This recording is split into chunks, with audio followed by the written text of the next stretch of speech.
Bonjour à toutes et tous et bienvenue sur cette vidéo. Aujourd'hui, je vous propose qu'on traite ensemble cet exercice qui est faisable pour un ou une élève d'un niveau première générale, spécialité au lycée.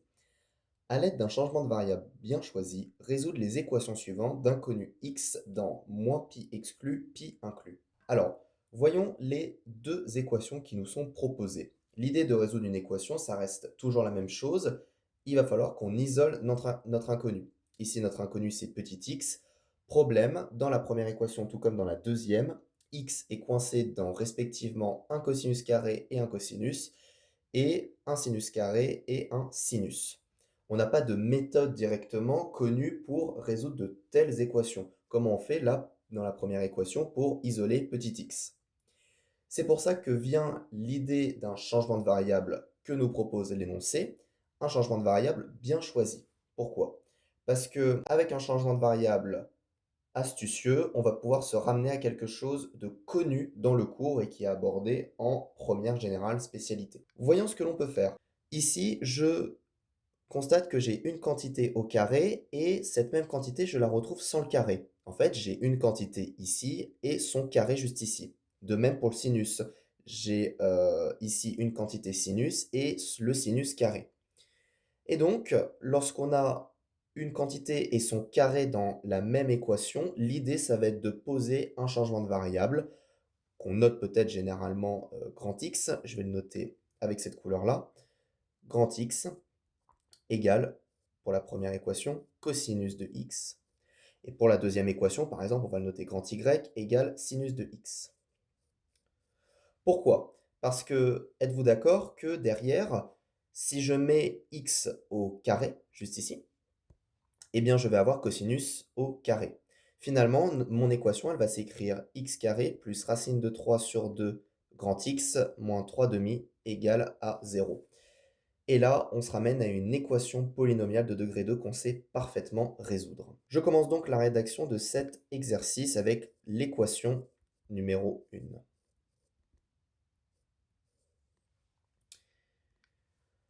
On va rédiger ça proprement. On introduit d'ores et déjà x dans moins pi respectivement exclu et inclus. Et on va écrire, on pose, grand X égale cosinus x. L'équation n'a pas été nommée par l'énoncé, on aurait pu le faire, donc on va écrire dans l'équation.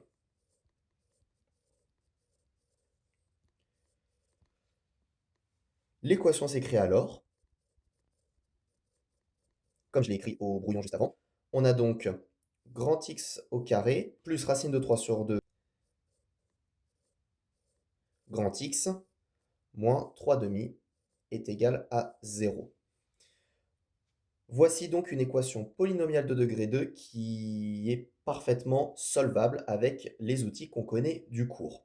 On va donc introduire le discriminant de ce trinôme. On pose delta égale la quantité b au carré moins 4ac. Avec, on va identifier A, B et C. Petit a, c'est le coefficient devant ici, grand X carré, c'est 1. Petit b, c'est le coefficient devant grand X, c'est racine de 3 sur 2. Et petit c, c'est la constante qui reste, donc ici, moins 3 demi. On va donc pouvoir effectuer le calcul. Hop, il vient. Delta égale, donc b au carré. On est donc à racine de 3 sur 2 au carré, moins 4 fois a vaut 1, fois c vaut moins 3 demi. Ainsi. Je poursuis mes calculs. Racine de 3 sur 2 au carré, je vais développer le carré au numérateur et au dénominateur. J'obtiens donc 3 sur 4, moins 4 fois 1 fois moins 3 demi, donc le moins ici va se transformer en un plus, avec le moins ici, le moins ici. 4 fois 3 sur 2, je suis donc à, je vais l'écrire directement, plus 12 demi. Si je poursuis mes calculs, j'écris donc 3 plus 24 sur 4. Je mets tout le monde au même dénominateur. 24 plus 3, on est donc à 27 sur 4, qui n'est pas simplifiable d'ailleurs. Une fois qu'on a calculé delta, on va avoir besoin de s'intéresser à son signe. Pourquoi? Parce que la quantité delta nous donne le nombre de solutions de notre équation polynomiale juste ici. On constate que 27 quarts, c'est strictement positif, donc par le cours, notre équation admet deux solutions réelles.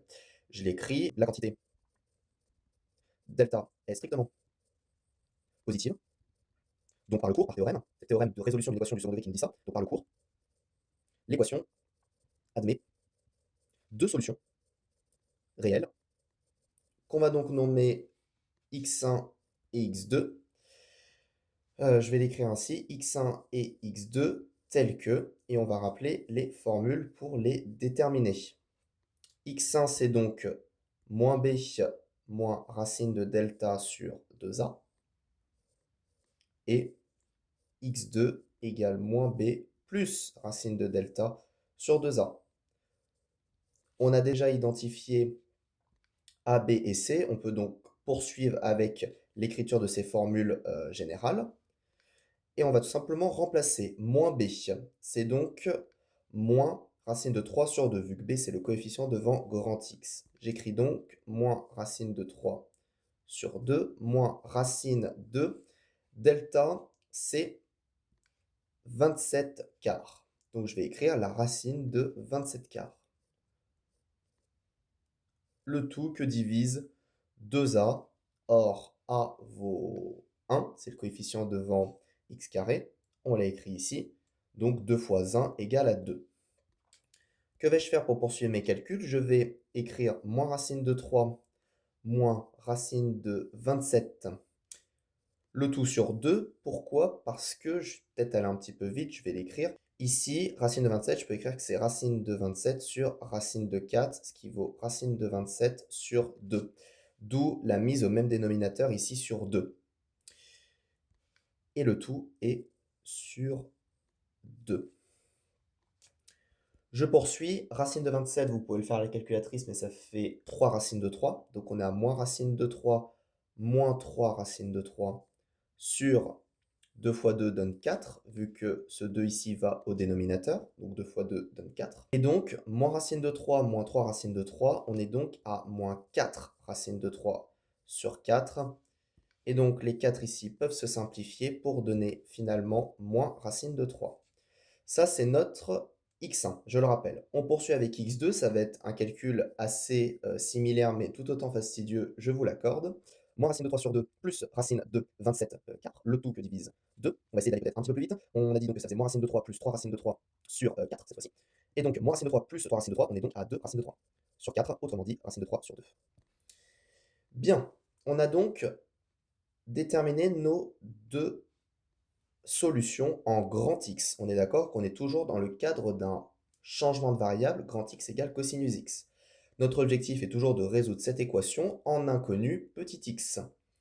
Donc, maintenant que j'ai obtenu une valeur pour les grands X, je vais donc me ramener à petit x. Je vais donc écrire, or, d'après le changement de variable effectué, on a, ou plutôt on obtient,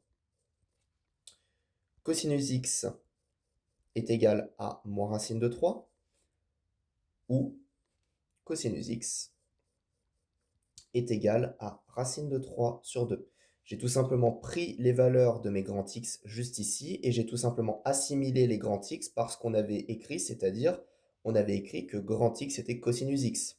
Donc si grand X c'est moins racine de 3, ça signifie que cosinus X c'est moins racine de 3. De même, grand X c'est aussi racine de 3 sur 2, donc cosinus petit x entre guillemets, racine de 3 sur 2. Et donc, on va pouvoir maintenant isoler petit x dans ces deux équations qui sont, ma foi, fort simples. Alors, fort simple, je ne sais pas, parce que cosinus x égale moins racine de 3, je peux faire un cercle trigonométrique à la limite, ça va nous être utile même pour résoudre les équations. Si je fais quelque chose dans le genre,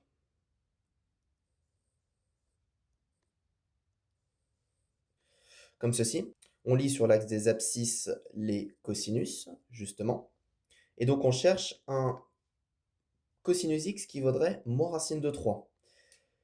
En fait, ici, il n'y en a pas. Pourquoi? Parce que, je le rappelle, quel que soit x dans grand R, le cosinus x est borné dans moins 1, 1. Autrement dit, un cosinus x qui vaudrait moins racine de 3, ça n'existe pas. parce que la fonction cos renvoie toujours une valeur comprise entre -1 et 1. Vous pouvez d'ailleurs même dessiner la fonction pour vous en convaincre. Bien entendu, moins racine de 3, ça n'appartient pas à -1. Donc, on peut écrire ici x appartient à l'ensemble vide, car moins racine de 3 n'appartient pas à -1 qui est l'intervalle de valeur pour la fonction cosinus.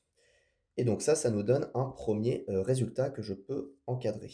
On va par contre pouvoir résoudre cette deuxième équation, le cosinus de x égale racine de 3 sur 2. Alors si je le fais sur le cercle trigonométrique, racine de 3 sur 2, c'est à peu près ici, racine de 3 sur 2, hop. Et donc si je prolonge, hop, en cette couleur, ici, j'ai une valeur là, une valeur ici. Ici, donc on est à moins pi sur 6 et ici on est à plus pi sur 6, comme ceci. Donc finalement, cosinus x égale racine de 3 sur 2, ça équivaut à dire, idest, que x appartient à moins pi sur 6, pi sur 6. Et donc, cela nous donne les solutions de notre équation que l'on cherchait à résoudre depuis le début, c'est-à-dire x égale moins pi sur 6 ou pi sur 6. Et donc, ce sont les deux seules solutions qui vérifient notre équation de départ. On a tout autant besoin de résoudre la deuxième équation pour conclure cet exercice. Ce que je vais faire, c'est que je vais éviter de rédiger proprement la deuxième équation parce que c'est fondamentalement exactement la même chose. Équation numéro 2. Je vais simplement la réécrire ici pour l'avoir sous les yeux. De même, donc, on va introduire déjà x dans moins pi, pi. Et on pose. Cette fois-ci, grand Y égale sinus x. Et donc là, ça va aller très vite. Comme je l'ai dit, je ne vais pas rédiger. On va faire comme ça par étapes, ou alors on va écrire selon le même raisonnement. On obtient donc l'équation polynomiale y carré plus 3 racines de 2 sur 2 y plus 1 est égal à 0. On va calculer le delta de ce trinôme. On est donc à p carré moins 4ac, ça n'a pas changé, donc 3 racines de 2 sur 2 moins 4 fois 1 fois 1. Ça fait donc, ici au carré, pardon. Ça fait donc 9 fois 2 sur 4, moins 4. On est donc à 9 fois 2 qui fait 18, moins 4 fois 4 qui fait 16, le tout que divise 4. On obtient donc 2 quarts, soit 1 demi. De même, on peut constater que cette quantité est strictement positive. On en déduit donc grand Y1 qui vaut donc moins B moins racine de delta sur 2A. B vaut 3 racines de 2 sur 2. Donc on va avoir moins 3 racines de 2 sur 2 moins la racine de 1 demi que divise 2. Alors si je fais le calcul quand même proprement, donc je suis à 3 racines de 2 sur 2 moins 1 sur racine de 2 que divise 2. Je vais écrire que ça, c'est 3 racines de 2 sur 2 moins racine de 2 sur 2. J'obtiens donc cette quantité-là, le tout sur 2. J'obtiens donc moins 3 racines de 2 moins racine de 2, donc moins 4 racines de 2 sur 4. Et donc c'est la même chose, on obtient moins racine de 2. Et donc on va faire ici de même y2. Hop, y2, donc c'est moins b, même chose. Plus racine de 1 demi sur 2, plus racine de delta. De même, j'ai donc moins 3 racine de 2 plus racine de 2 sur 4. Ça donne moins 2 racine de 2 sur 4, ce qui donne donc moins racine de 2 sur 2. Et enfin, pour revenir à notre changement de variable, on va donc écrire que sinus x vaut moins racine de 2 ou sinus x est égal à moins racine de 2 sur 2. De même que tout à l'heure, ici on a un sinus qui vaut moins racine de 2. Or, quel que soit x ici on va adapter dans l'exercice moins pi, moins 1 plus petit que sinus de x plus petit que 1. Autrement dit, le sinus renvoie des valeurs entre moins 1 et 1. Or, moins racine de 2 n'appartient pas à l'intervalle moins 1, 1. Donc, un sinus qui est égal à moins racine de 2, ça n'est pas possible. Donc, x appartient à l'ensemble vide. Cela nous donne une première solution qui est finalement l'ensemble vide. Je vais faire un autre cercle trigo. Les sinus, cette fois-ci, sont lisibles sur l'axe des ordonnées. Et donc, on veut un sinus qui est égal à moins racine de 2 sur 2. Moins racine de 2 sur 2, c'est à peu près ici. Moins racine de 2 sur 2. Et donc, si on regarde sur l'axe des ordonnées, quel angle ça donne, on a un angle ici, on a un angle ici. Ici, on va avoir moins 3pi sur 4. Et ici, on va avoir moins pi sur 4.